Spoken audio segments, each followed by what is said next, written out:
Bishop Fleming is presently serving in Antigua, and I would want from this rostrum certainly to congratulate him and to wish him and his family all the very best. Let me also congratulate our own from Bath Village, His Excellency Dr. Everson Hull. He is our ambassador to the OAS, the Organization of American States, and he has been elected as the chairman of the OAS Permanent Council. He will serve in that position for 3 months, from January 1st through March 31st.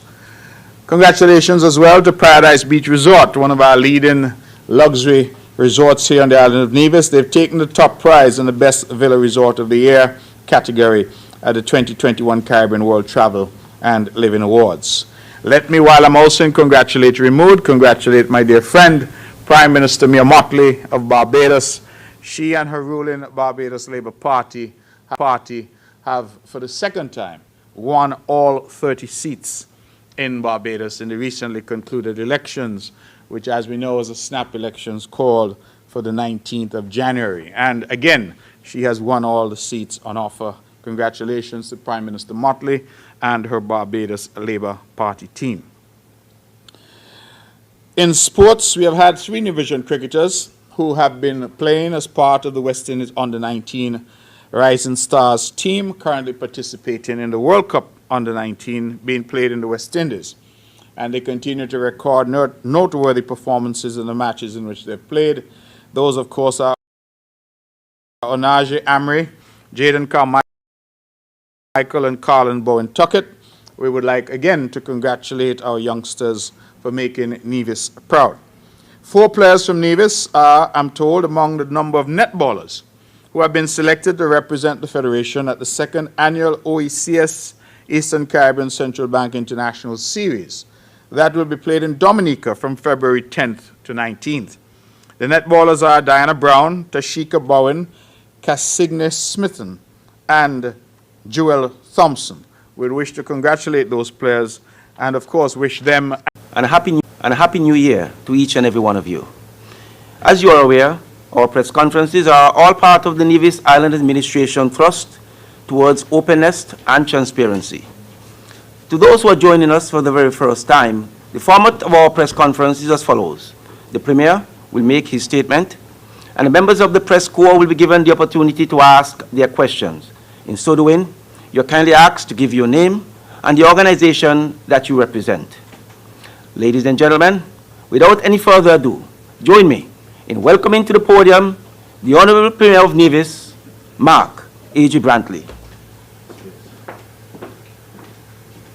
Good morning, ladies and gentlemen, and thank you all for being here at our first press conference for 2022.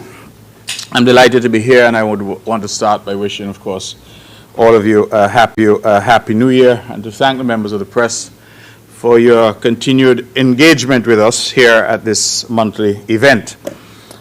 It is, I think, quite important that we continue to engage with the members of the press and to continue to try to answer the questions that you have. You are, as they say, the fourth estate, a very important part of any democratic society.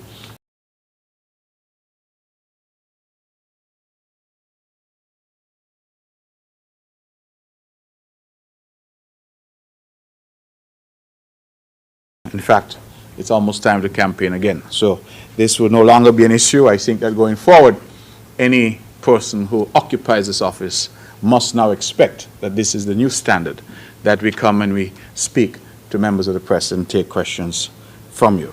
So Happy New Year to each and every one of you, and thank you again, and thank you to all who are tuned in and those who are viewing. Let me start, as I sometimes do, by congratulating Nevisians who have done well. And since we were last here, we got the very excellent news that Reverend Dean Ernest Fleming, who was originally of Barnesgut Village, he has attained the post of Bishop-elect of the Diocese of Northeastern Caribbean and Aruba in the Anglican Church. I'm advised that this is historical because it's the very first time that any Nevisian has been elected as the bishop. And Bishop Fleming is presently serving in Antigua, and I would want from this rostrum certainly to congratulate him and to wish him and his family all the very best. Let me also congratulate our own from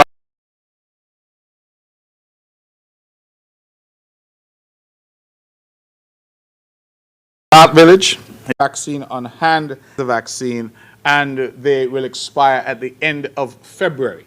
So there is yet time to go out and get your shot here on the island of Nevis. I should also add that through the Ministry of Health, spearheaded by the Health Promotion Unit, we are now doing a massive drive for our younger people, those from the ages of 12 and up, to get vaccinated since the Pfizer vaccine has been cleared for those 12 years and older.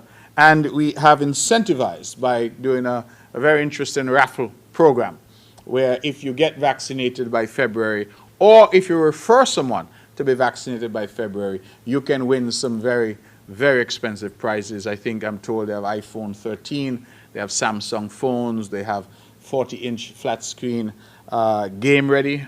I hope I have the language right. But the smart televisions, they have AirPods, they have all kinds of really, really good prizes. And so we ask persons to go out and be a part of that. It's a fun way to be posting shortly tips on living in a COVID world. We recognize that COVID is here to stay, and we will have to deal with it. And so the Health Promotion Unit has come up with these tips for living in a COVID world. These will be done via the Nevis Health Promotion Unit Facebook page and on Instagram as well. The tips will provide a brief description of what persons can do as individuals and as a family in the community to minimize the risk of COVID. These will include, I'm told, healthy meals to strengthen your immune system, physical exercise, ventilation in the home and workspace, vaccination, of course, and the booster shot, your mental health, which is very important, and the need for you to listen to reputable sources for your information. Rather than, of course, sometimes people go to social media and find somebody who has never spent a day behind the schoolhouse door, who's an authority on epidemiology and is an authority on vaccination and is telling you all kinds of things. And persons run with that sometimes, not checking the source, that these are just quacks who are giving misinformation. We invite you, of course, to visit those pages and to stay safe. Now, on my way here, I did get an update on our PCR testing in Nevis. You would recall that at previous press conferences, we would have spoken about the fact that we have had now for some time the necessary equipment. I'm advised that we had some mishaps, but we are now fully on track. And the last update that I've had is that we have now done everything. We are set up, the testing has been done, the training has been done, and apparently they have to go through a process of doing some sampling. So that has been done, and those have been sent off to PAHO. We're simply now waiting on PAHO, and we expect any minute now to get the go-ahead to do PCR testing at the Alexandria Hospital. We expect that when that happens, it will be a quantum leap forward for the island. And let me apologize as the Premier and Senior Minister of Health that it has not happened yet. It really ought to have happened, but as I said, we had some unforeseen mishaps in terms of trying to get this process on the road. We are now, as of this morning, just waiting for PAHO to say go ahead. And so all that we needed to do, we have now done, and I'm told we expect to get that green light very shortly, at which point it means that we will no longer have to send samples to St. Kitts to get them tested, and we will take the burden off of the labs in St. Kitts and off of the JNF in St. Kitts and be able to assist in dealing with testing. Testing is obviously a part of living with COVID, of the new world that we have with COVID, and so that is a commitment that we would have made, and a commitment delayed, but I'm satisfied now that a commitment that we have kept. Those who know me know that I am very passionate about training, and I continue to encourage our young people to seize opportunities for training when they become available. I'm therefore pleased to use this rostrum and this forum, this platform that I have here once a month to remind our general public, and the young people in particular, that we have a number of scholarships and training opportunities currently available. And so if you're out there and you are thinking about going off to study, you're perhaps concerned about how your parents are going to afford it, Parents, you're concerned about how your youngster is going to get that opportunity to go on to get tertiary education, which is now necessary in order to move forward in today's world. These are opportunities that are currently available, and I encourage you to look into these opportunities. Not to sit back and say you didn't know, not to sit back and say you couldn't be bothered, but to look into these opportunities. And wherever you can get something as important as an education for free, my advice is to grab it. I used the example on a recent program of two youngsters both graduating from the Clarence Fitzroy Bryan College or from the Nevis Sixth Form College. Both bright, capable youngsters, both graduating with the same number of subjects. One goes out and grabs a scholarship that's available. Locally we will say scholarships banging dog. They go and they grab it. The other one says, let's go to the bank, mommy and daddy, and let us borrow $100,000 from Development Bank or National Bank or whichever bank. They both go off, one on scholarship, that is for free, the other with $100,000 debt. After 3 years, they both graduate. Both have, after their name, BSc. And they come back. Both get jobs, middle management, in a local company or in government. Both are earning $5,500 a month. Big difference. One has a student loan to pay.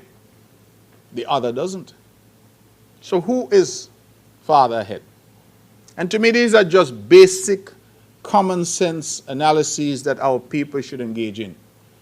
And when we know that these opportunities are available, I am begging our people to grab them.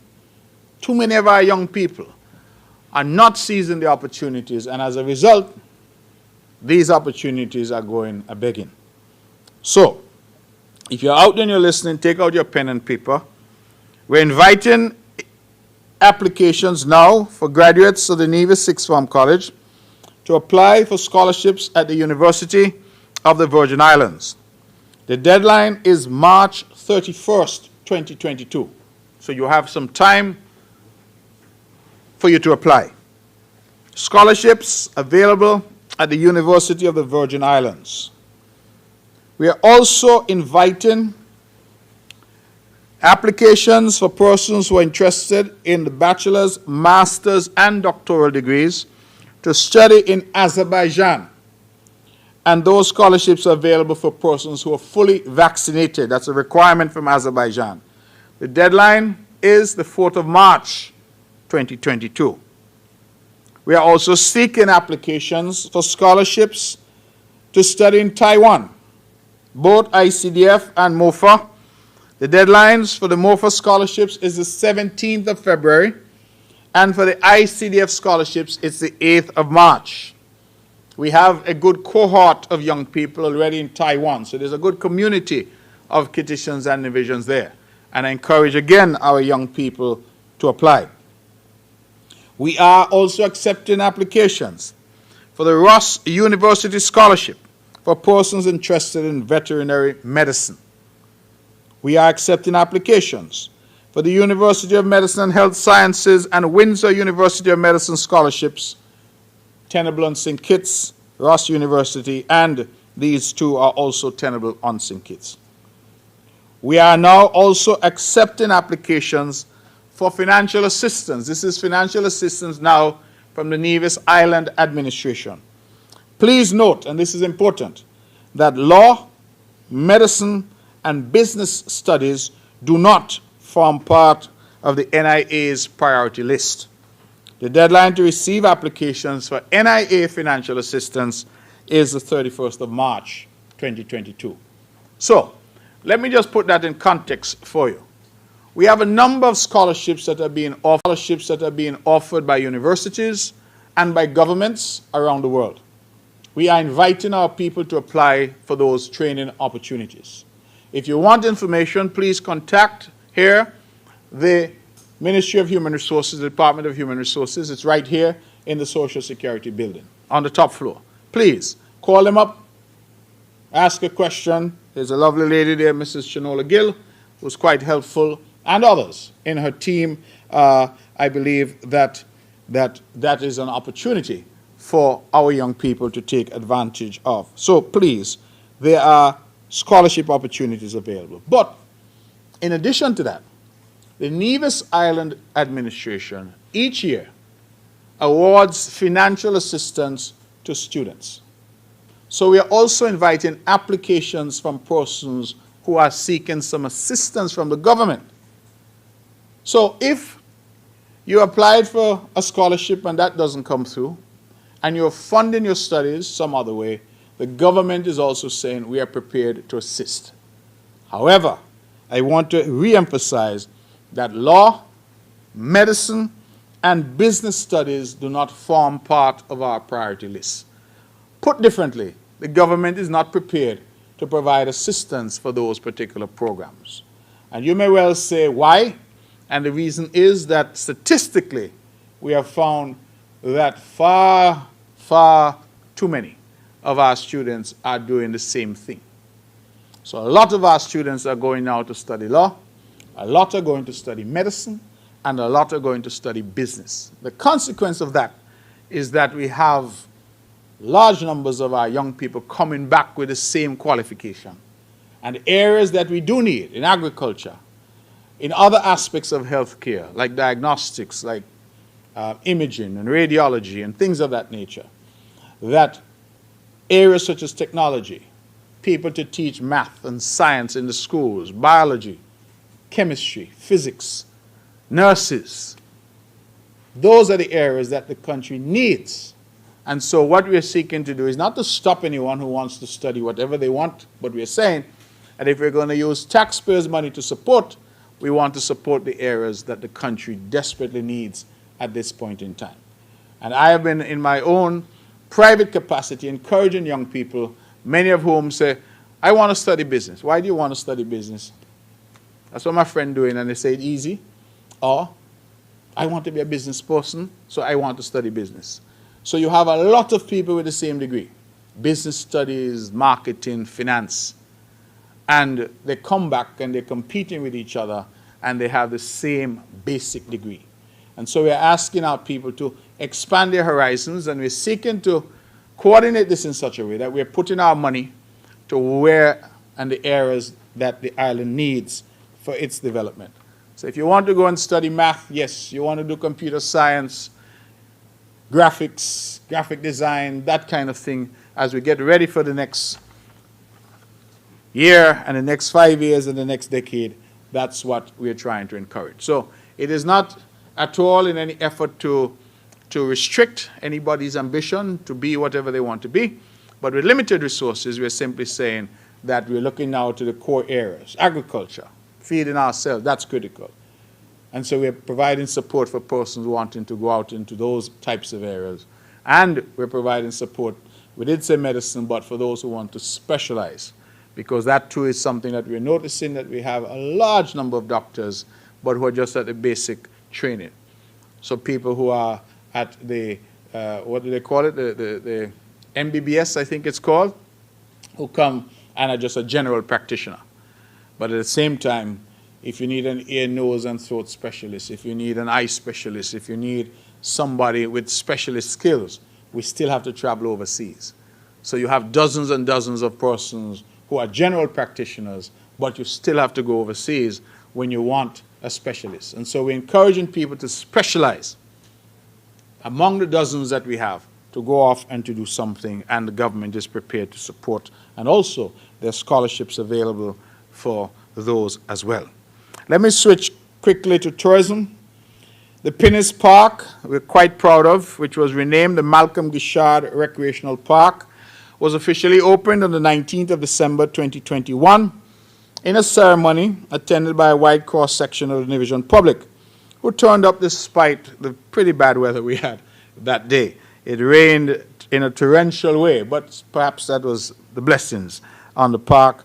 We were very grateful and continue to be very grateful to Mrs. Yvonne Gishard, the widow of the late Malcolm Gishard, and Yvonne Gishard would have not only consented to have the park named after her husband, but also would have unveiled a commemorative sign. We express sincere thanks to her and her entire family, and we felt that this was a fitting tribute to Dr. Malcolm Guichard, who, as we know, was the principal architect of that concept of a park there on those lands. And he had the idea, and I'm happy that I was able to take his idea and to execute it, but not to forget that it was his idea. And so we put it in place, and I am very pleased. And so far, the feedback, I think, has been phenomenal. People are coming from far and near to enjoy the facility, and that is as it was intended to be. We express sincere thanks to the contractor, Kwang Jun, and all of the government and private sector entities, technicians, and artists who helped to bring this long-anticipated project to completion. It would be remiss of me, however, if I didn't mention Michael Perkins, who was the hands-on liaison manager, whatever you wish to call him. He made sure things happened there. I want to thank Michael Perkins publicly, and to thank John Hanley, the permanent secretary in the Ministry of Tourism, because he too was very hands-on and did a tremendous amount of work there on that park. Prior to him, Mr. Mika Lawrence led the effort, and while she's no longer in tourism, she too ought to be thanked, because she would have done a tremendous amount of work preparing for this eventuality. This park was something that we talked about, we prayed about, we had meetings about, we had town hall discussions about, we had original designs that had to be abandoned, we had people who were on board who said they would help to fund, and then they abandoned us, until ultimately the Taiwanese came to the rescue, and we had a very good partnership with them and have been able to deliver what I think is a first-class project for the island and people of Nevis. The park currently stands at 8.1 acres of beautifully landscaped grounds, and we have planted over 3,000 trees. Over 3,000 trees. You recall that I made a pledge, the government made a pledge some time ago that we would plant 10,000 trees. And many said that that was, perhaps it couldn't be done. We were derailed by COVID, but I think the last tally that I had seen from agriculture said we had got to just over 6,000. We had been at agriculture propagating and distributing particularly fruit crops, coconut palms and the like, and so we've been doing that. And now in addition, we have added another 3,000 plants at the park, and I invite those of you who haven't been there to go and visit. The park offers a unique visitor center with a glass dome, and the only one we're told of its kind in the region, a lawn-covered roof, which offers a commanding view from a height of 15 feet. We have 4 fully air-conditioned meeting rooms, and they have been appropriately called Oleander, Poinciana, Hibiscus, and Orchid. The individual rooms can host up to 75 persons theater style. Oleander and Orchid combined are capable of accommodating 150 persons. We also have a children's playground, which is quite popular, and incidentally, I didn't think I would need to say this, but it's called a children's playground because it's for children. Big people are not supposed to go and sit down on the swing and sit down on the thing. They're going to break them. I mean, I would have thought that that would be logical and that we would all understand that. But the security keep complaining that they have to constantly remind adults that this is for children, that the reason you can't fit physically on the slide and on the thing is because it's not made for you. We have the signs up that are very clear that says for children. And yet people are going, the adults. I don't never see adults need to go on a swing so much as adults go into the park at Pinnis. In fact, I'm told on the very first day after we opened, one of the attractions there was broken because somebody clearly, over the size and over the weight, decided to go onto it. So I did not think I needed to say this, but I'm saying it. Adults, it is for your children, not you. Your job is to sit on the benches that we've provided and watch your children play and enjoy themselves. Bring a book, read a book. That's your job. Pay attention to the kids. Or if you want to bring them and leave them because it's a safe environment, but it is not for you to go on the swings and on the slide and on the seesaw. So I want to make that very clear. Sometimes you say things that you never thought in life you would have to say, but I'm saying it. It is a children's play area, not adults. We have the lighted splash pad fountain, and we have a very large central lawn, which is capable of hosting big events. We have the large stage, which can accommodate bands and other big groups for events, And the stage has fixed rings. We have designed it specifically. Those can accommodate the erection of tents. So it's a space that can also be used for private events. If this sounds like an advertisement, it is, so I'll continue.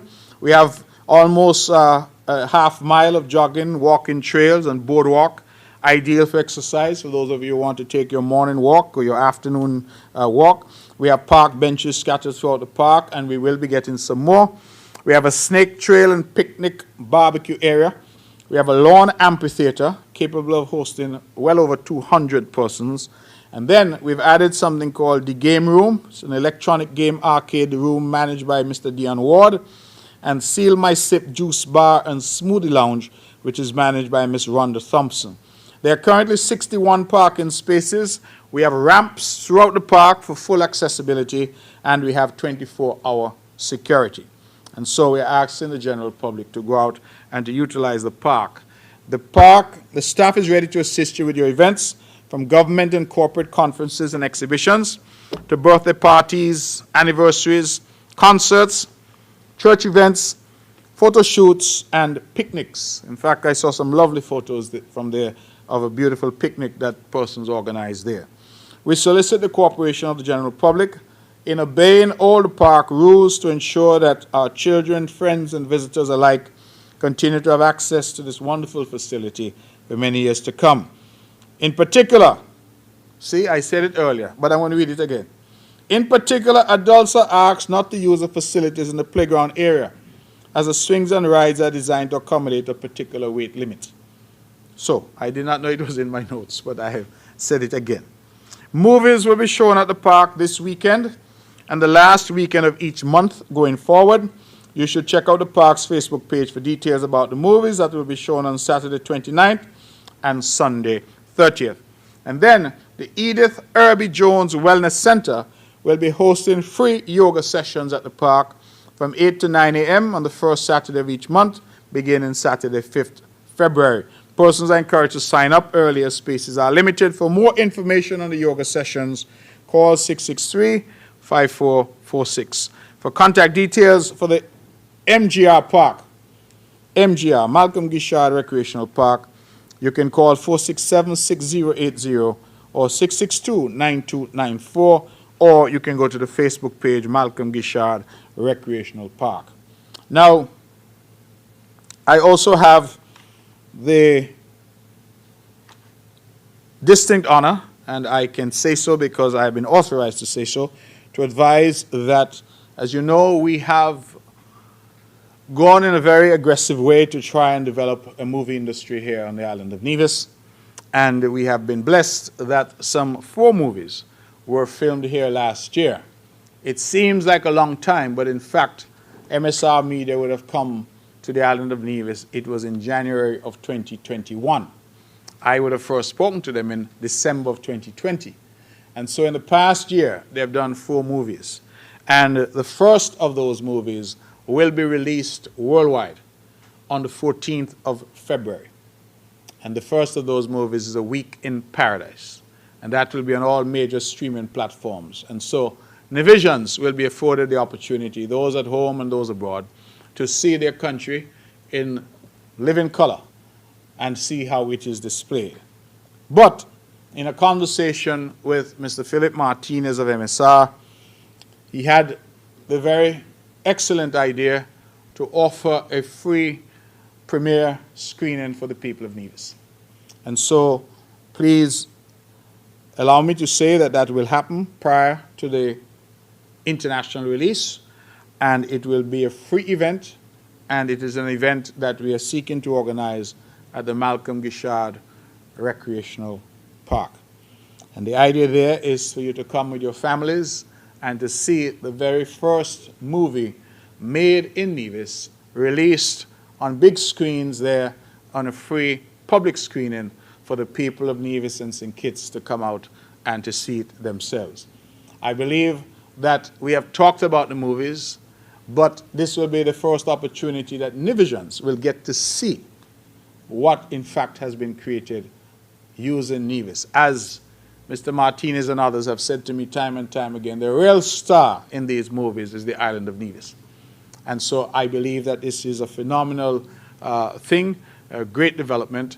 And I did not myself think it possible, but the impossible has been made possible, that we all together will be able to have a free screening of this movie, A Week in Paradise. And so stay tuned, more information will come shortly, but we will put that together in the next week or two so that the public can come to the Malcolm Gishard Recreational Park and see this. How we're going to do it, that will be for those organizing it, whether or not it's outdoor, under the stars, and of course we can make an evening out of it using the amphitheater, and really people can bring their blankets and sit out and watch the very first movie created here on the island of Nevis and being released the day later to international audiences. So we certainly look forward to that, and I think that that is good news for us and an excellent way to bring home the reality of the movie making business to the people of Nevis. That is not just chatter, is not just the Premier talking about it and others talking about it. It has actually happened. It is actually happening, and you can see that on the ground. So you'll hear more about that, and we look forward to that coming to fruition over the next week and a half or thereabouts. Sticking with tourism, let me just commend the appointment of industry veteran Devon Liebert, Nevisian, Gingerland man. He has been appointed as the interim CEO of the Nevis Tourism Authority. He has over 2 decades of experience within that organization, where he has served as Director of Sales and Marketing since 2008. In his role as Director of Sales and Marketing, he has overseen the promotion of Nevis in all of its source markets and has been also responsible for the cruise sector. He has led the delivery of the annual Nevis Mango and Food Festival and coordinating the Nothing Like a Nevisian Holiday event. Prior to this position, he was a tourism officer for the then Department of Tourism, Nevis. Over his career, he has worked in every area of tourism and contributed to the overall development of the industry on the island of Nevis. He helped implement the Caribbean Tourism Organization Management Information Systems for Tourism, a tourism statistics program introduced for the turn of the new millennium. He also coordinated the Small Tourism Enterprise Program, a project from the Organization of American States designed to develop small tourism enterprises to become more competitive. He holds, Mr. Devon Liebert, a BSc in Tourism Management from the University of the West Indies in the Bahamas, and an MSc in Strategic Tourism Management from CIRAM European School of Business in France. We would want to wish Mr. Devon Liebert all the very best in his new role, and at the same time, we thank Ms. Jadine Yard for her service. She demits office, and we wish her all the very best in her future endeavors. If I can just segue quickly to the Ministry of Agriculture, and just to say that on Tuesday past, I was privileged to attend the annual event, Agenda 2022, the fourth in the agenda series. This one was done at the Malcolm Gishard Recreational Park under the theme, Fostering Economic Growth Through Innovation. The objective of the event is to outline to stakeholders the ministry's plans for the sector for the year, underscoring the importance of agriculture to the island's economy. The event was attended by cabinet ministers. I was afforded the opportunity to speak, and of course by allied agencies and technocrats from the ministry. I would want to commend again the Deputy Premier Alexis Jeffers and his team for the excellent work that they have done and continue to do in agriculture. As I'm saying that, I should also make a plug that I'm told by the abattoir that they now are doing rotisserie chicken. So if you want rotisserie chicken, that's available there in addition to all the other meats and cuts and products that they are generating there, including, of course, our famous organic minced meat, which is available on all shelves now. They're doing bacon, they're doing hams, and they're now doing rotisserie chicken. I'm told that they're selling quite well, and I'd want to commend them for the innovation, and commend in particular Mr. Gary Griffin, who continues to be the focal point there. I don't know, is his title Butcher? Well, he's in charge, and he's doing an excellent job, and I would want to commend him for that. Ladies and gentlemen, I end by just providing for you some information. I believe on the last occasion that I was here, or at least on a previous occasion, let me put that way, I was asked about the number of school leavers who would be, of course, have been entering the job market. In 2020, I'm told that we had 242. I didn't have the statistics at the time, so I'm bringing them now. 220, we had 242, and 221, we had 218. So these would be youngsters coming from school and into the job market. Of course, some would have left and gone abroad. Some would have left and gone to school, gone to study. Some would have been absorbed by government, and I'm sure some would have been absorbed more generally.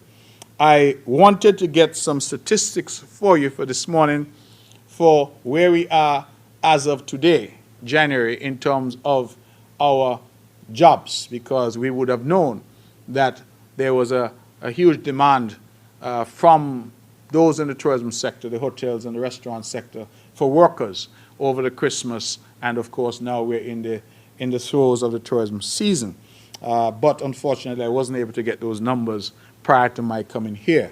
What I can tell you, that from our Department of Labor here in Nevis, we know that in 2020 we had some 756 layoffs in 2020 on the island. And in 2021 we had 134. So most of the damage, so to speak, happened in 2020, when of course we had the height of the pandemic and the hotels and the restaurants started to close down. We had 134. When you add people coming out of school to those numbers, you start to realize that we have had quite a crisis on the island in terms of jobs and job creation. And that is why I wanted this morning to be in a position to tell you how the picture stood today. But as I said, I was not able to get those stats, but I will have them for you on the next occasion.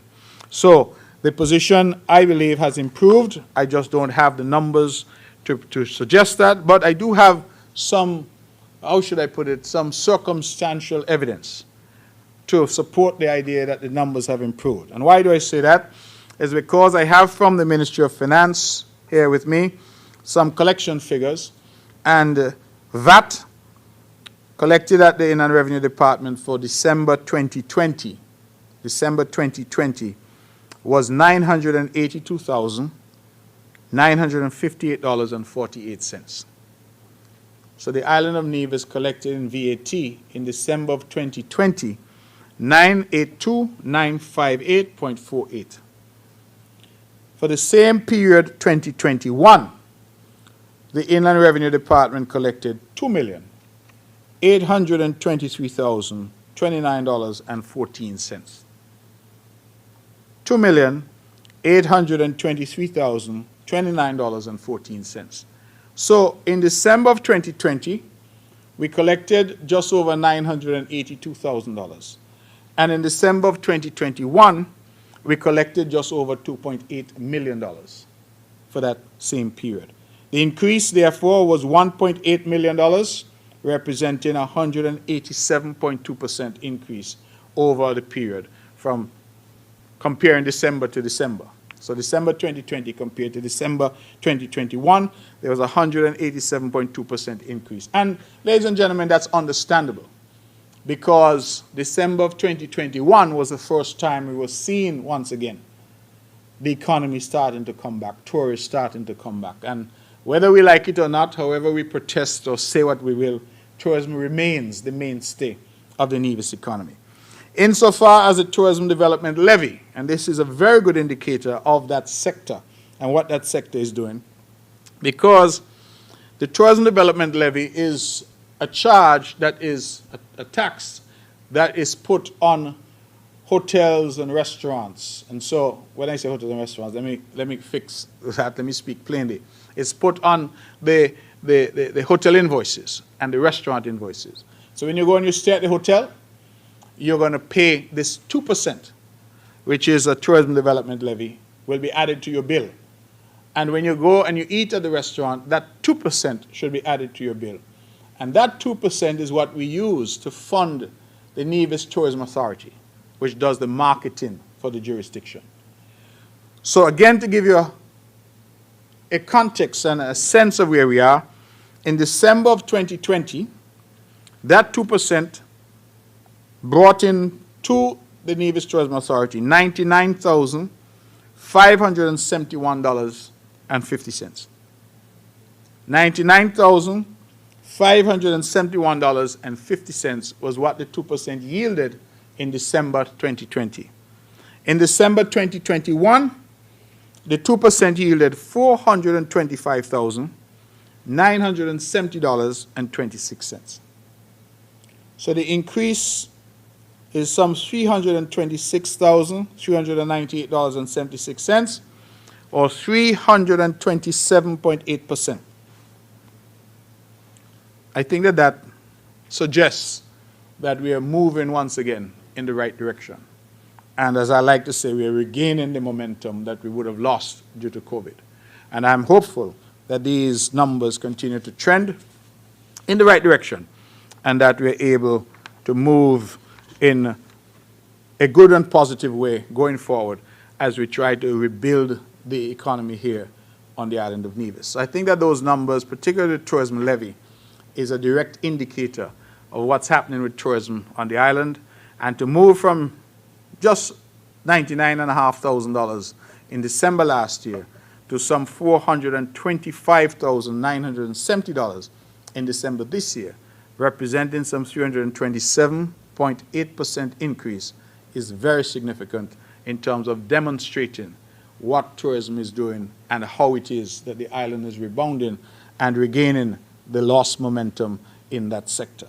So I will leave it there and stand ready to take your questions. Forgive me, please, before I take your questions, one last point. I know I keep saying last, but this is the last point. Just to update, you would have been aware that we had, unfortunately, some 21 Haitian nationals that would have come ashore here on Nevis illegally some weeks ago. And it was, they were taken into custody. They have been housed, treated in as humane a way as we could. I'm advised that they were housed at Potworks, and I am to advise that based on the latest information, that the Ministry of National Security in St. Kitts is indicating that they will be repatriated to their country, Haiti, on the 31st of January, which I believe is Monday next.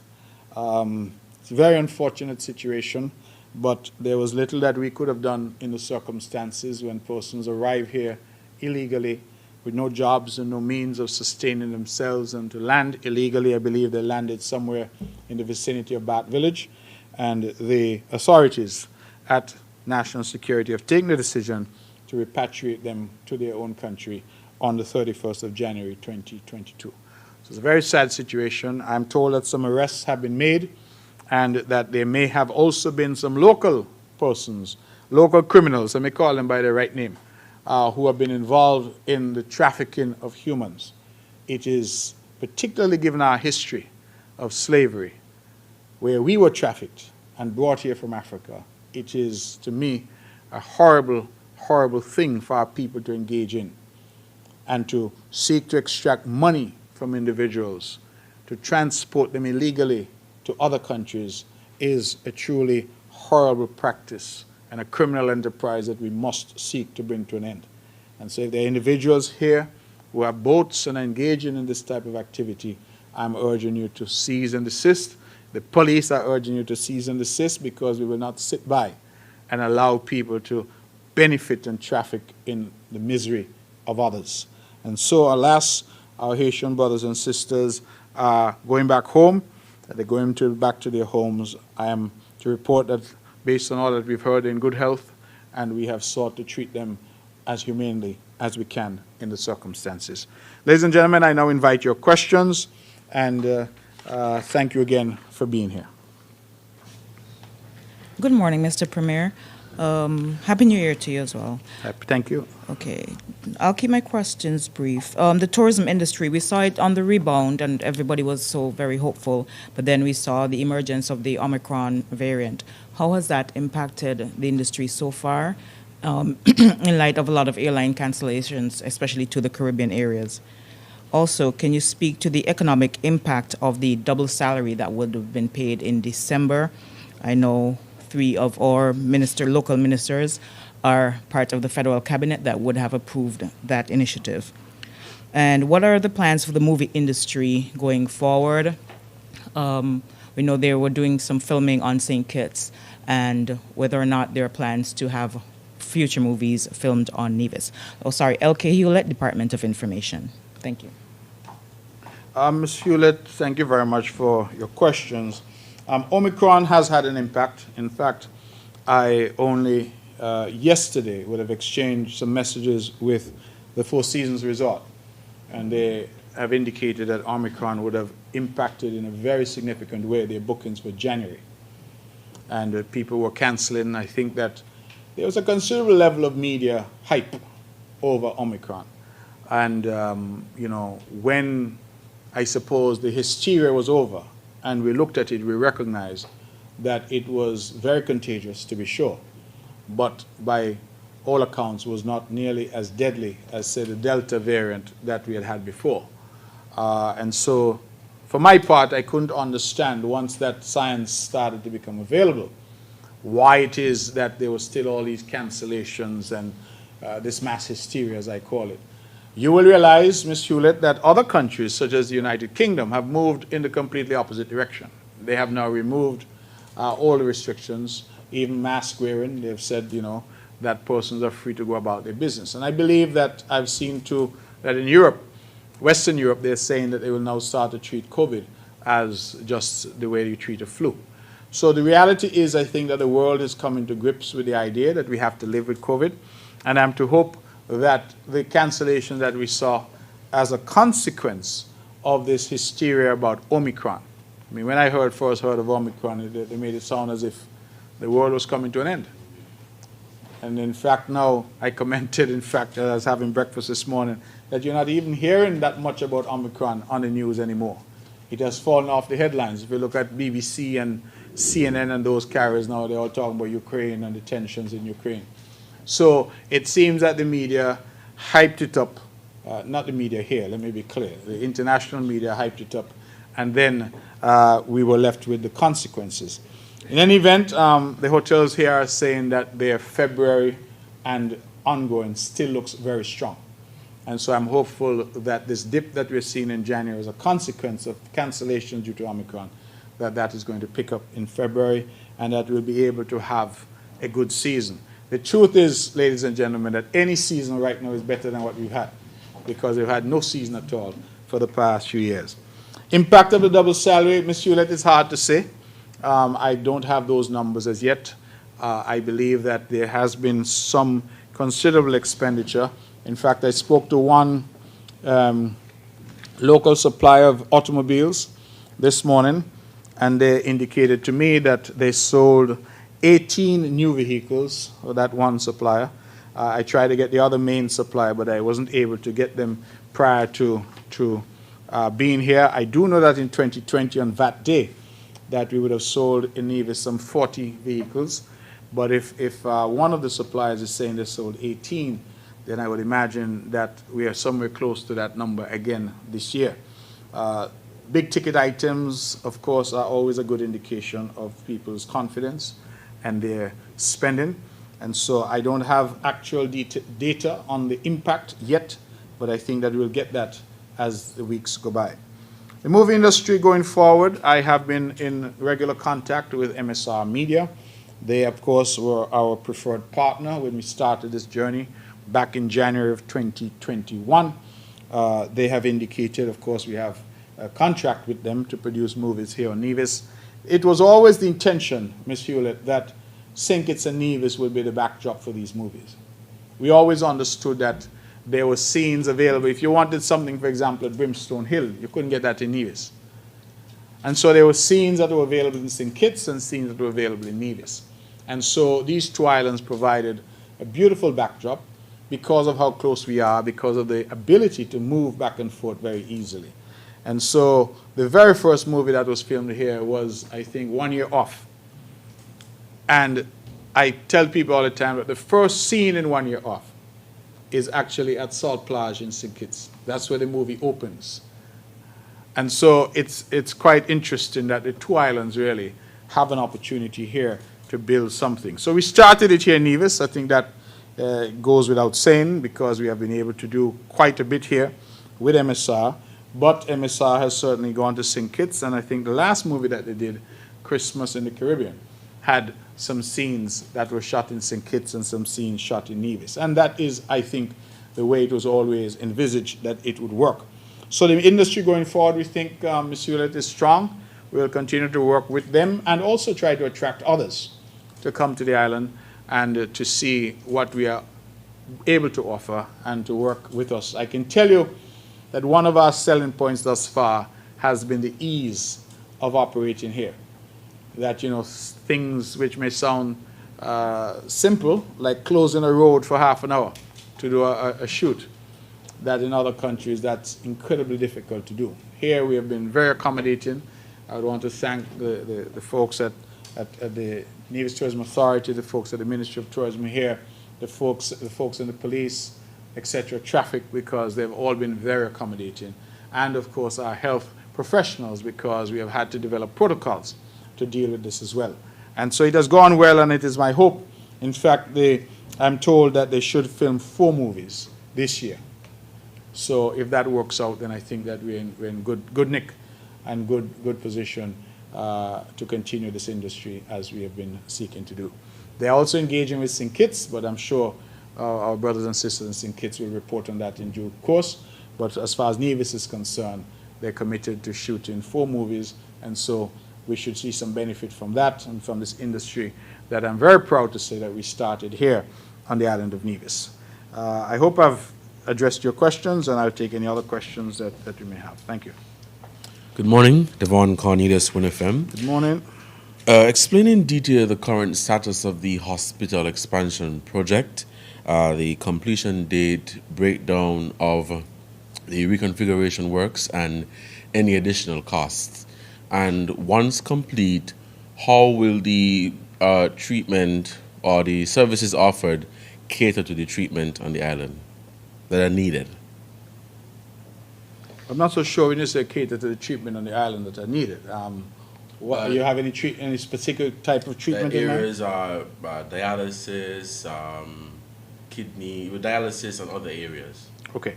So some of the services that will be offered. Okay, got you. Now I understand. The details you're asking for, regrettably, I don't have to hand.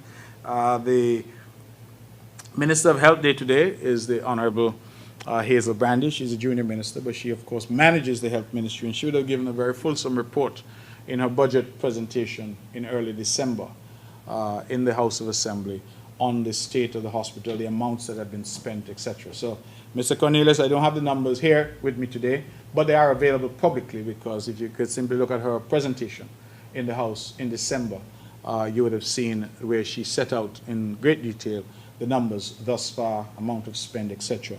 Where we are, I'm told that the construction should be completed this year. That is the expectation. We are now, I think, at the stage where we're putting in windows and doors and starting the interior work at the hospital. We keep calling it a new wing, but as I've made clear here, it is 2.5 times the size of the existing hospital. So it's really a brand new facility, so to speak. What are we going to have there? We're going to have various surgery suites available. We're going to have dialysis available. We're going to have physiotherapy available. We are, I think, going to have new lab facilities there. And we're going to have a new maternity wing, I believe, that is going to be there as well. And various suites, accommodation for patients that are also going to be there. So we expect, and we're also going to have, radiography there. We expect, as you know, a new CT scan machine, state-of-the-art machine that should be arriving on island in the next few weeks. And that too will be housed there eventually. We're going to house it at the hospital grounds in a containerized unit for now. But when we're done, that will also be housed in the new facility. So we expect that it will really take Nevis to a new level. And yes, we have been criticized, rightfully so, because there have been some delays. But the truth is that every project that we have engaged with has had some measure of delay due to the COVID-19 pandemic. And so many say, oh, you've been there for 4 years, what has happened? But the truth is, for 2 of those years, you were in lockdown and semi-lockdown and curfews and all of that. And so we've had some problems. And also, I like to be very forthright and direct with the public and the members of the press, and I did indicate that we had to pause the project to have a redesign of the interior, not the exterior, but the interior, because we wanted to ensure that we had the proper flow inside. And so that was done. We had to stop the project to get that done. That has now been completed, as I reported here before, and the work now is again proceeding apace. We would have restarted, I believe, in December, and that work is now going. So we expect that that construction should be done this year. And then, of course, we are already now starting to source equipment, because that is going to be the other significant cost there, would be to ensure that we have the necessary equipment there to outfit the dialysis, outfit the labs, outfit the imaging center, the radiology center, etc., and to ensure that we have all that is necessary to take healthcare in Nevis to the next level. It is our anticipation, Mr. Cornelius, that people will start to come to Nevis for care. That is our anticipation.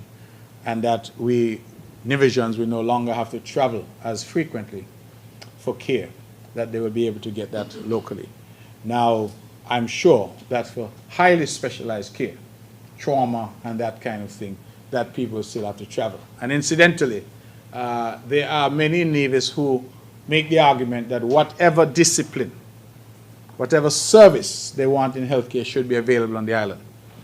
I am here to tell you that I am not going to promise that, because that is unrealistic.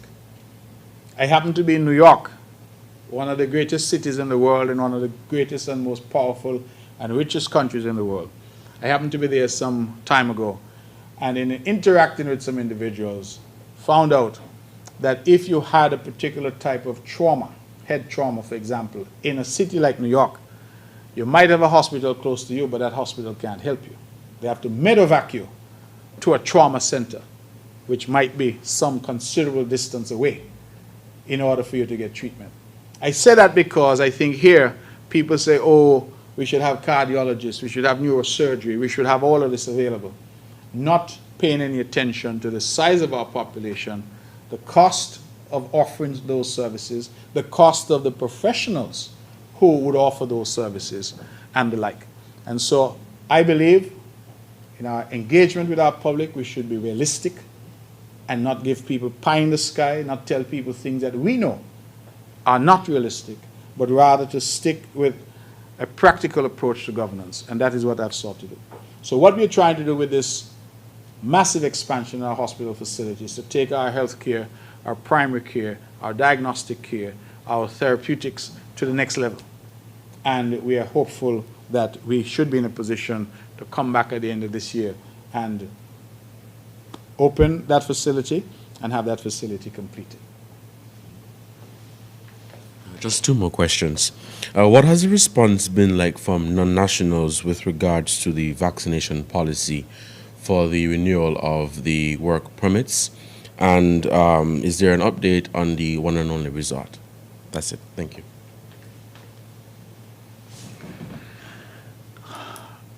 The response from the nationals, I'm getting a thumbs up from P.S. Daniel. I don't know if you can put in your article that P.S. Daniel gave a thumbs up. So that suggests that the nationals have responded positively. I think people recognize that we have taken decisions, even difficult decisions, in the best interests of the island and to protect the island. And many non-nationals who are here are residents, and so they don't have that issue. We were really trying to focus on those who were coming in from outside. And there were some pretty high-level employees that were being employed to certain institutions here on the island. And we made it clear to them that they couldn't expect that persons would come in from outside and bring their families, etc., and not be vaccinated, because that would merely add to the number of people who are on island who are unvaccinated. So I know some try to make politics out of it and try to make a hullabaloo out of it, but I think these are reasonable decisions that are taken to protect our people. And the thumbs up from the PS, Wakely Daniel, spell his name correctly, Wakely Daniel, the thumbs up says that it has gone well. One and only, I don't have any update to give at this point. We continue in discussions with the developer, and I am hopeful, because I have given our legal advisors some very clear instructions in terms of how to engage, and I'm hopeful, Mr. Cornelius, that by the next time I'm here, I would have an update for you as to where we are in relation to that particular development. I should say, though, in terms of other developments, I'm pleased that I'm advised by the developers of Tamarind Cove and the marina that is being done at that area where the sea bridge comes in. They are shortly to resume their construction activities there to bring that project to fruition. I'm also advised that a new development called Apsara is well on its way. That is may not be seen by most of the public because it's behind the Medical University of Americas, but it's well under construction now, and they're proceeding apace, and they think that they should finish that particular project within the next several months. So we do have some projects that are, of course, underground and ongoing. I also see ongoing work at Belmont Gardens right here at the entrance to Pinnis. Of course, you know, the first phase of that project has already been opened, I think, very beautifully done with restaurants and duty-free shops and the like. I think the young people in particular have been hanging out there, and with the park across the street, it's a very nice environment. So we're hopeful that that project will ultimately be completed. That project has been going, as you know, for quite some time. So we're happy to see activity there and hope that that will be completed. And these are all projects that have benefited from the partnership with the Nevis Island Administration. We provided incentives and tax and related concessions to all of them. And so I am quite pleased that those efforts on our part seem to be bearing some fruit. And so we look forward to those projects continuing and for the development of the island to continue apace.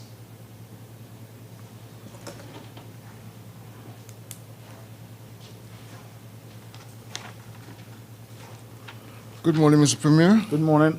Glenn Bart from SKN Newsline. My first two questions.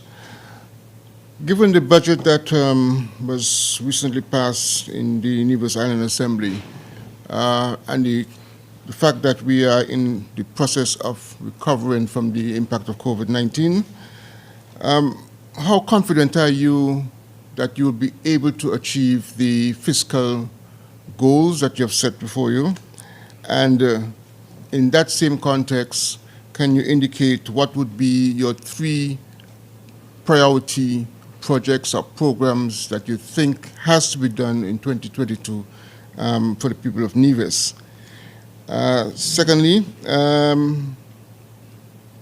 in the context of your, in the capacity as Minister of Foreign Affairs for St. Kitts and Nevis, can you comment on the 2021 African Caribbean Summit that was held, and is there any progress being made in terms of relationship between CARICOM and the African communities? Thank you very much, Mr. Bart, and thank you for being here. The budget, I feel fairly confident that we can achieve our budgetary goals this year, and I'm fairly confident, Mr. Bart, because in the budgetary process we were very conservative. I know some of my colleagues weren't that happy with me because we took a scalpel and we cut wherever we could cut. We ensured that we said to colleagues that we had no room for anything other than what we had to do. And so we really ensured that we tried to deliver a budget that was practical. That's a word you hear a lot from me. That was practical, that showed that we were trying to live within our means. Much of what we do in Nevis depends on how the economy goes. I suppose that's true for many countries. And so if our economy can continue to pick up, as we're seeing signs, and if the numbers that we're seeing from tourism and other sectors of the economy continue to pick up, I think that we would not only achieve but exceed our budgetary allocations for this year. But it is very early yet. We are only in January, and so it is far too early to determine where we're going to go. I think I'll have a much better sense by the time we get to May or June this year in terms of saying how we are and where we are in terms of the economy this year. But I think that our budgetary allocations were very conservative, both in expenditure and in revenue. And so I think that we in a process that we think is achievable. In terms of main areas this year, you asked for 3. I think our road infrastructure that we've been building out, we have to complete that. We have the hospital project that Mr. Cornelius spoke about as a critical investment in healthcare. And I think our social safety nets. Let's face it, COVID has had a devastating impact on lives and livelihoods. Because some people, even though they haven't lost their life, they have lost their livelihood, and that has impacted the quality of life that they've had. And some people, of course, have suffered. Some people who were living already on the margins are now without a job. Their families are struggling. And so we need to ensure that we have an adequate safety net in place for those members of the community. In fact, it was just yesterday that I engaged, I'm sorry, forgive me, not yesterday, but on Tuesday, that I engaged with the High Commissioner Sherry Truss, our High Commissioner in Canada, and Senator Kuchar there in Canada about the provision of mental health care to our people. I was quite surprised to learn that in 2020 we had an additional 36 persons added to our mental health register, and in 2021 we had an additional 36 again. So over the 2 years we had 72 persons presenting themselves, new individuals seeking mental health care. And I believe that is a direct result of the pressures that COVID-19 brought on us in terms of people's lives and livelihoods. And so we have to ensure that we take care of our people. We have to ensure that we have the necessary safety nets. And so you will find that a lot of what we're going to do is going to be skewed towards ensuring that our people are protected as much as we can in the circumstances. So that has to be a priority for us this year as we try to build back better, as we're saying, as we try to work our way out of the COVID-19 pandemic. We can't leave our people behind. We have to bring them along with us. The 2021 Africa CARICOM Summit really was a start, Mr. Bart. It really was an icebreaker, so to speak. It was the first time that it has happened. As you know, it was largely hosted by President Kenyatta of Kenya. And I think that as a consequence of that, we're now looking at how we can expand our footprint in Africa and how Africa can expand its footprint here. CARICOM has been talking about opening a representative office in Addis Ababa in Ethiopia, the seat of the African Union, so that we can be closer. We're talking about coalescing with Africa and the African Union so that our 14 nations in CARICOM can coalesce with the 54 nations in Africa, and that gives you a very significant voting bloc in various international organizations. And that ultimately is what makes other more powerful nations take notice if you're voting together. You know what they say, if you are a minnow, and we all are minnows in the Caribbean, and we swim alone, you're likely to be gobbled up.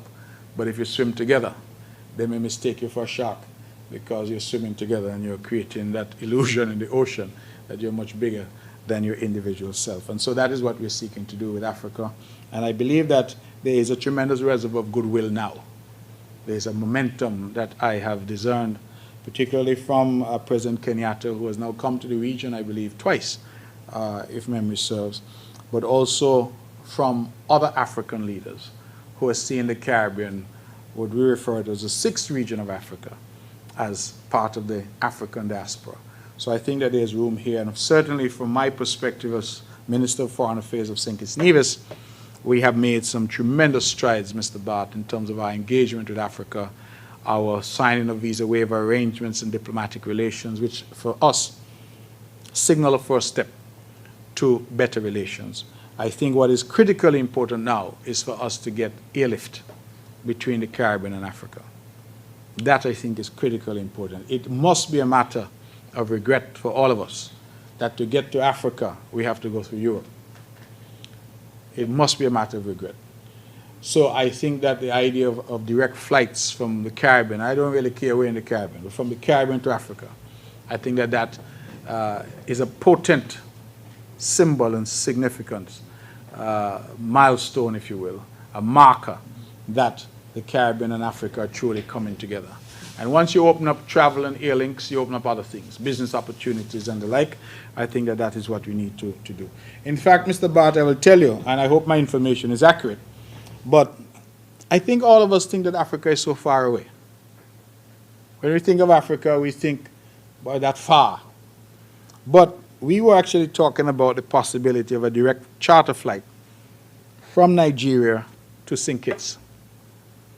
The conversation got to a point and then stalled because COVID intervened. But the reason we're talking about it is because many Nigerian students, we've learned, are attending school in St. Kitts. And so you had a situation where families and friends would want to come to visit. So we're saying if we could have done a flight maybe once every fortnight. And I was pleasantly surprised to hear from the experts that the flight would be less than 10 hours. I was very surprised. I didn't think that you could get to Africa in 10 hours, but apparently you can.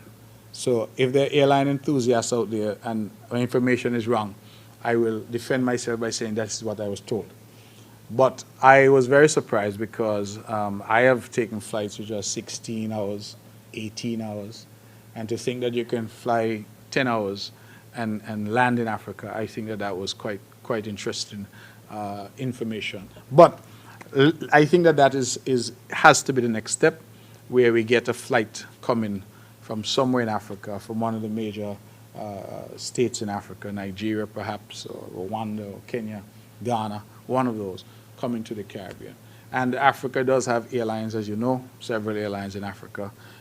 Even Ethiopia, for example, have their own airline. And, you know, what a joy it would be to be able to get on a flight in the Caribbean and land in the motherland. So we are hopeful that that will happen, but everything starts, every journey starts with the first step. And I think that this was quite significant, a significant first step with CARICOM leaders and African leaders coming together for the very first time. And I'm happy that I was able to be a part of that. Once again, if I could ask 2 questions on behalf of colleagues in St. Kitts who were unable to come over this morning. By the way, if you're putting in any little word for Africa, could you mention Morocco in those discussions? I would love to visit. Thanks.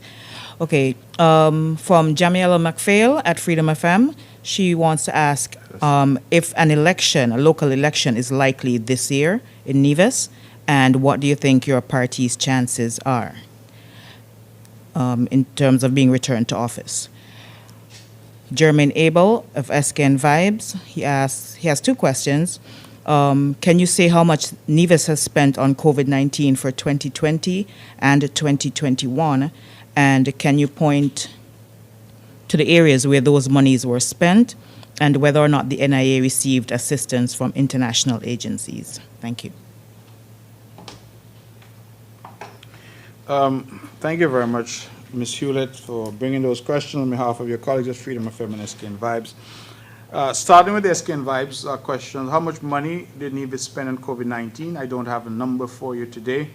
What I can tell you is that we were forced to do a lot of reallocations of our budget, and a lot of money that was earmarked for other things was reallocated to health to ensure that we were able to do all that we needed to do. What was the money spent on?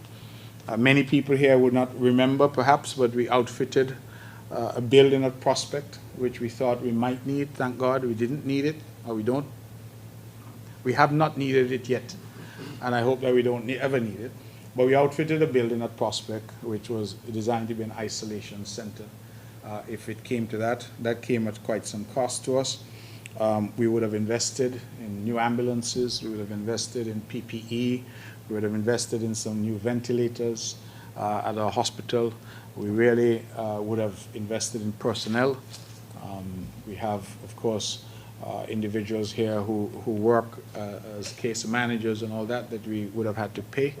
So we would have had to invest significant sums, millions of dollars in testing. You know, people talk about testing, it's not cheap. And we often have to carry the cost. When we did contact tracing and all that, we had to carry the cost of testing. So I don't have today with me a quantified figure, but those would have been the broad areas in which we would have spent monies. Let's also remember that this government would have done something that no other government has yet done. We would have on 2 occasions handed out masks and supplies to the entire Nevisian public. When this pandemic started, we went house to house in Nevis handing out masks, reusable masks, and we have since, again, through our health centers and our community centers, made masks and hand sanitizer and the like available to our public. We've also, of course, made supplies available to the churches and areas, other organizations where large numbers of people gather. I'm quite proud of that.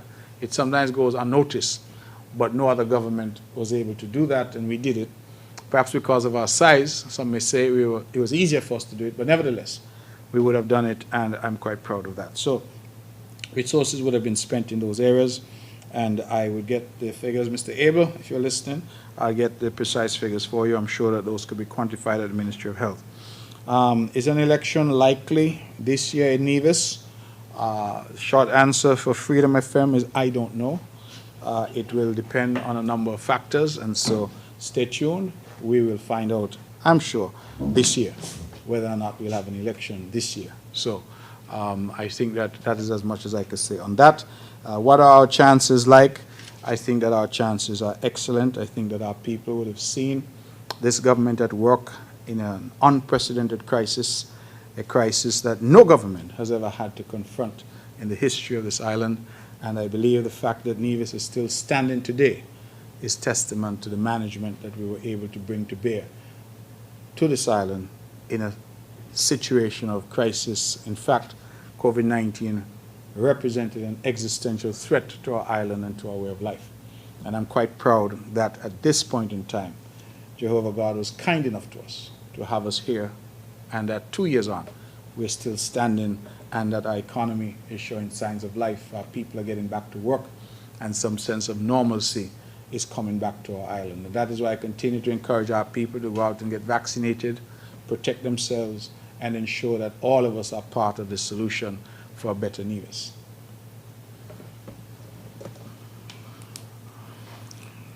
Glenn back from SK Newsline once more. Mr. Premier, could you comment on how active is your investment program for Nevis in terms of attracting new hotels to the island?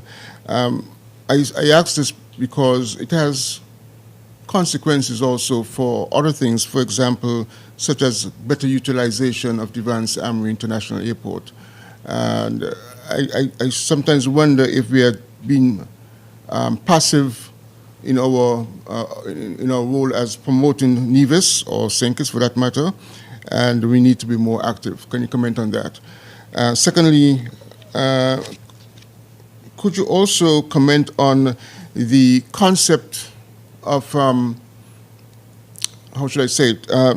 There was, for example, the construction of, or the project that was launched, Liamica Housing Development by Nevisian, Dion Daniel, if I'm correct, on St. Kitts. And I was wondering if that was a project that you would have preferred to have had happening on Nevis. And if that is the case, can you comment on how do you perceive these kinds of projects being done by Nevisians on St. Kitts and vice versa, St. Kitts on Nevis? And can you comment on that, please? Mr. Bart, I confess a little surprised at your last question, because we're still one country. And if any Nevisian decides that they want to invest on St. Kitts or do a project on St. Kitts, that's a matter for them. Similarly, if any Kittitian decides they want to do a project on Nevis and invest in Nevis, it's a matter for them. I wonder if you would ask the question of somebody from St. Paul's as to why they've invested in Sandy Point. I don't think you will. So implicit in your question is your own observation that somehow this isn't one country. It is one country. So whoever wishes to invest in St. Kitts, I say welcome. I drove by there recently. I saw a sign saying Yachtsman Express. Yachtsman is a very well-known and popular restaurant here, and they're now expanding into St. Kitts. Indian Summer, they have advised that they're now opening in Frigate Bay somewhere. They're expanding into St. Kitts. That is as it should be. I don't think there's anything remarkable about that or anything warranting a comment or observation. Our people should be free to invest wherever they feel that the investment will give them a return. This is our country. And any part of this country should be available to them to invest as they see fit. So Project Liamiga is in St. Kitts. Maybe Project Wally will come to Nevis, bought by a Kittitian investor. They're welcome. This is their country. And so I don't see anything remarkable about that at all. Promotion of the island, Mr. Bart, we continue to do what we could and what we can. But bear in mind that for 2 years, the state of travel and what it was like. And we couldn't even travel, frankly, to go overseas. In fact, as Minister of Foreign Affairs, I would ordinarily travel quite a bit. I traveled to New York in September of last year. It was the first time that I traveled in, I think, a year and a half. So our tourism promotion really ground to a halt, and we were restricted to promoting only online and using online platforms to try and promote the island. I think we did a good job in that period of time. Under the leadership of Ms. Yard, Jadine Yard, we would have launched a new website. We would have engaged in terms of social media content in a significant way. Hotels. And maybe my answer is not going to be entirely what some expect, but I am not enamored with the idea of this constant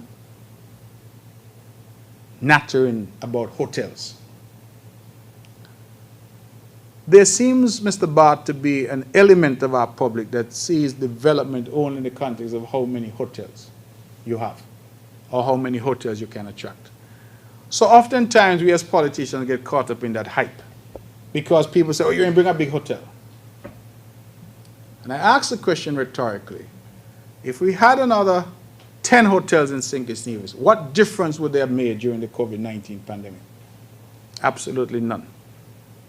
What they would have done is ensure that more people are unemployed. We have to, I think, start to look at value added.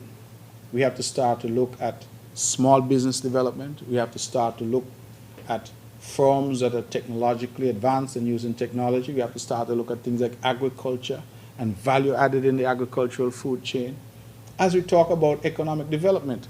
And this preoccupation that we've had for a very long time with hotels, and everybody wants hotels. I think before we start to talk about new hotels and go down that road, we should start to consider what is the occupancy level of the hotels we now have. Because if you have hotels now, and their occupancy, say in the off-season, is down to 10%, that means 90% of the hotel empty, then where is the demand for additional hotels? And I don't say that to suggest that those who want more hotels are wrong. I simply say that in terms of how we prioritize and how we look to order our economy, that going down the road of greater dependence on tourism, I do not believe is the answer. And I think that COVID-19 would have shown us that that cannot be the answer. The Caribbean, St. Kitts Nevis needs to move away from this over-dependence on one industry, which is tourism. Because as COVID-19 showed, the minute the planes stopped flying and the borders closed, the hotels closed, and our people suffered. And that is why certainly the NIA is making a hard pivot to other things. Movie industry, agriculture, using technology in agriculture, more local construction, etc. Financial services. We're saying that we must have other strings to our bow.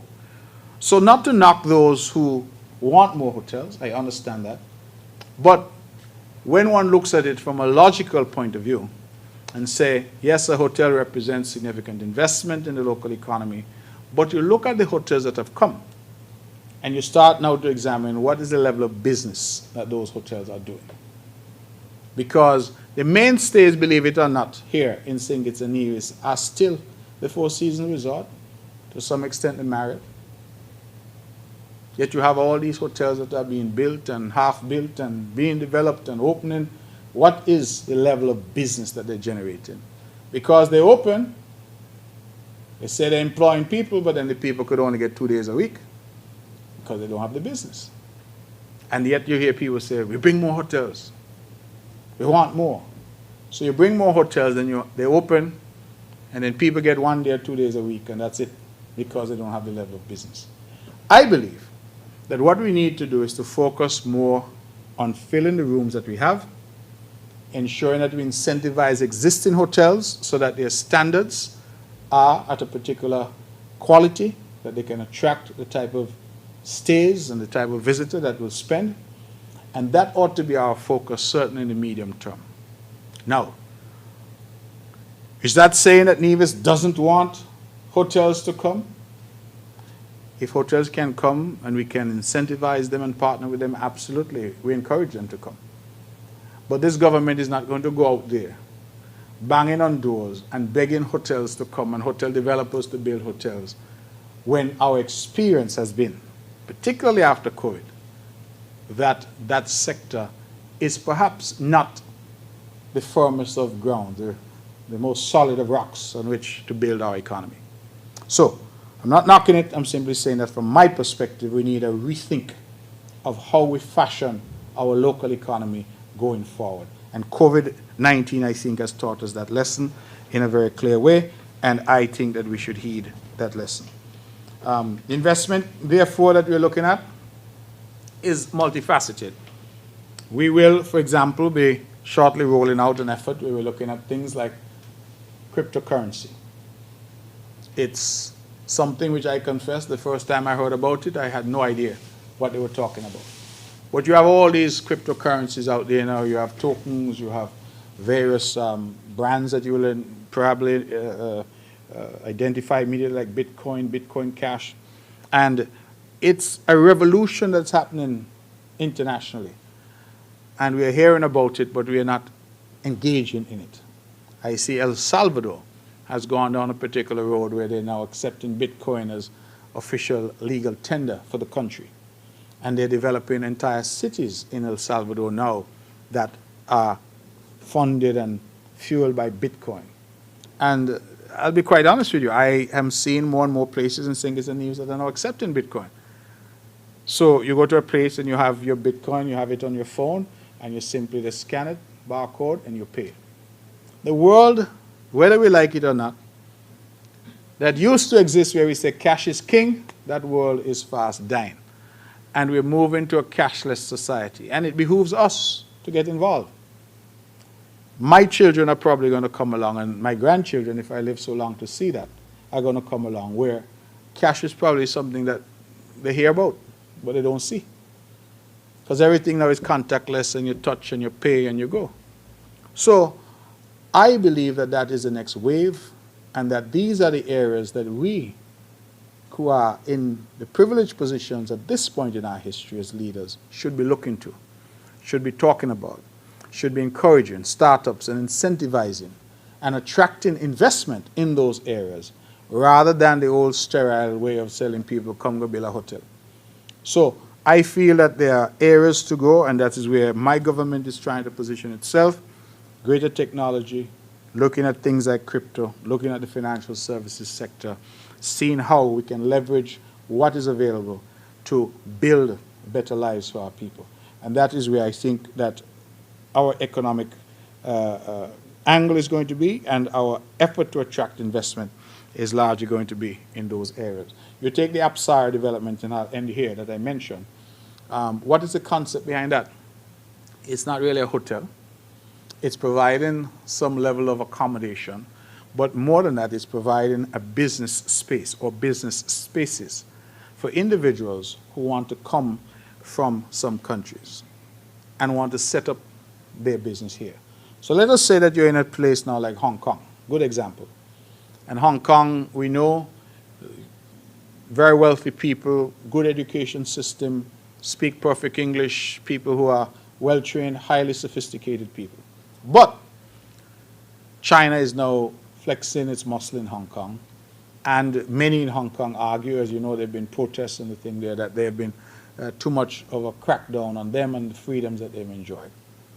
And so to my mind, places like us in the Caribbean can now start to provide safe haven for companies that want to relocate. And with technology now, a company could be anywhere in the world. A lot of companies registered here in Nevis are doing business internationally.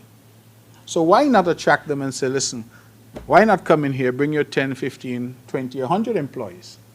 So we make it possible for them to come, to relocate, and to be here, and to be a part of our economic development. I think that's the kind of out-of-the-box thinking that we need to start to engage in. I think it is a perfect fit with our Citizenship by Investment program as we start to add value. Because even the CBI program can no longer be a man just get a passport and doesn't know where St. Nevis is and has never been there and has no plans to be there.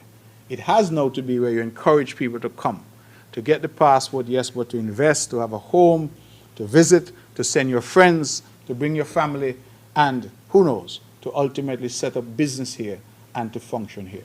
So we are looking in Nevis at a holistic type of approach, an out-of-the-box type of approach, rather than the old sterile approach of just saying how much hotel rooms you have and how many hotels can you attract. And finally, in relation to the Vans-Amory Airport, we think that our approach will also drive traffic to Vans-Amory. It's just a different type of traffic.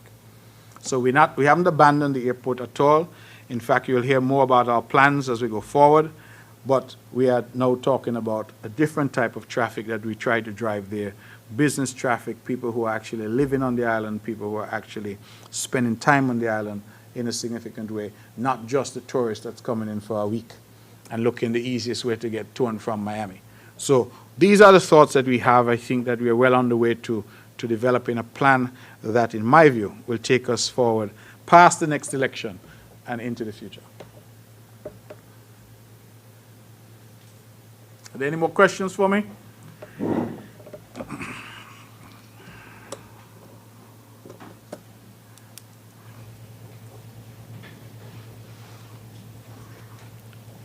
Good morning, all. Good morning, Mr. Premier. Jarvis Brown from Vaughan Radio. Just two questions.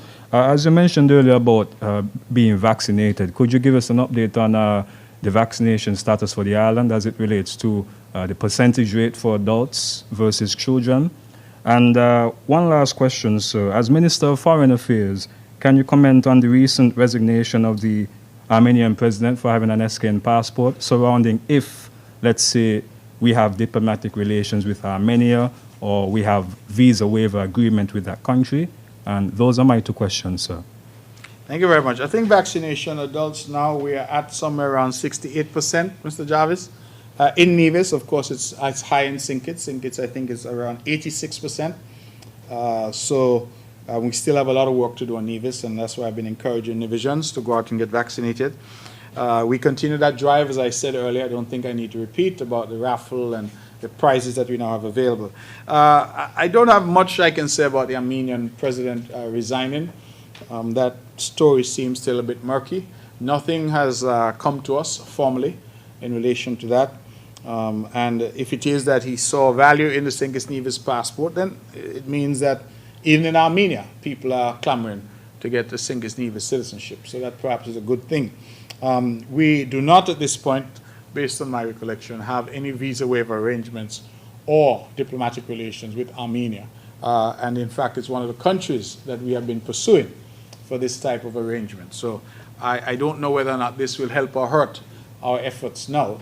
But I anticipate that what it will do is it will generate further interest globally in the St. Nevis Citizenship by Investment program. And that's, I think, a good thing. It is, of course, for us to use that program, to benefit from that program. And as I said to Mr. Bart earlier, to try now to move to a system of value added. So it's not just the numbers, but really what we get out of it in terms of these types of individuals. It sounds as if when I look at the news reports that this Armenian president had never actually been here. And so that's what exactly the point I'm trying to make, that if you can get people who are not only getting a passport, but showing the interest in travel and engaging and owning a home and owning property and owning businesses here, then I think that makes all the difference in the world.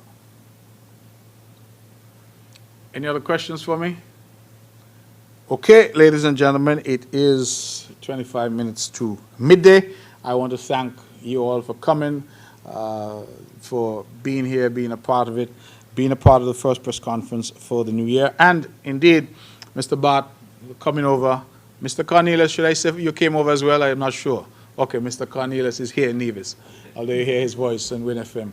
And of course, for Ms. Hewlett, who's here with us, and those from Freedom and from SKN Vibes that would have called with their questions through Ms. Hewlett. I am truly grateful. Thank you, NTV, and of course, Mr. Tyson and his efforts are always welcomed, and Vaughan Radio for always being here to cover these events. Mr. Daniel, thank you very much for always being a part of this, and I look forward certainly to engaging with you at a time to be announced and a date to be announced next month. Thank you. God bless you.